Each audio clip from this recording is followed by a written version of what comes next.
So now, psychological safety is such an interesting one because there's again layers, right? Like there's your direct team, and then there's the extended team, and then there's stakeholders. And, it's interesting because it's very difficult to have psychological safety in all three. As a leader, what you have control over is psychological safety within your team.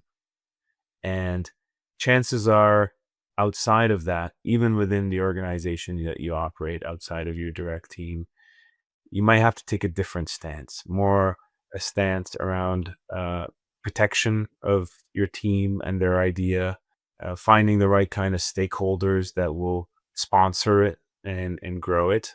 Because psychological safety everywhere is almost impossible. I think you'll have to work in maybe Silicon Valley or something, or big campus like Google. The who was actually, I don't know if you've seen some of Google's work. They did a project to find the elements of high performing teams within the organization. One of the core components they found was this concept of psychological safety, and they've embraced it as a element of what good teams look like. So, how do you foster within your team? I mean, you start with your own style as a leader.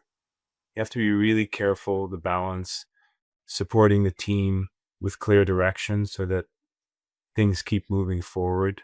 I'm lucky I have an amazing team at the OHA, but we all have our days. Like nobody's perfect, and experiences pure humility, including myself. So I think it's managing the day to day of our tendency to be a bit self-involved as team members, and it's natural. But on the whole, having a culture and a team that shares ideas, but also I think there's two other really important pieces. I mean, you mentioned the ego part. It's more about a relaxation around ownership. If everybody's putting out an idea and it's like, well, that's mine and I want to take it forward, it will never really get anywhere, especially, if we want it to foster and grow. So, that sense of like, I'm going to put my idea out there in the ethos. And in doing so, it makes it stronger. And when we celebrate together, and we fail together. Right. So that's a very hard condition to do because you have to make people feel like they're rewarded and supported in whatever they put forward. And then you got to hire for certain types of people.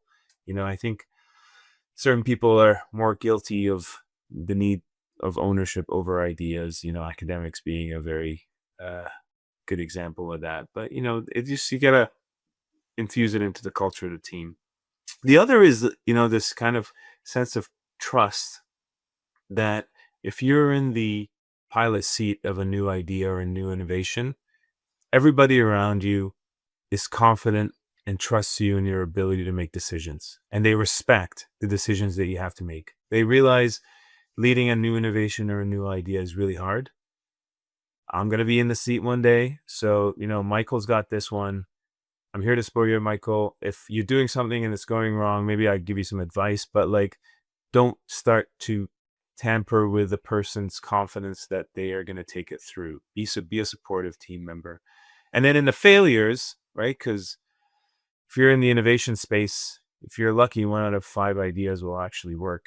In the failures, it's not about blame, right? So it's just we fail quickly, we call it when it's done, and we move on, right? So that's the internal piece. And then externally, as a leader, you have to take on a different stance. You have to make sure the team has the right kind of resources. You have to find ways to nourish it, let it grow. You are the person now who's, there's a time where you're a storyteller, right? You have to tell a story. The executives you're dealing with. Do they want visuals? Do they want you to tell them a story? Do they want numbers? They're all so different, right? So like at some point you move past the alchemy or the lab of ideas and into being a salesman, really. And my team says that to me, right? You got to go sell this thing.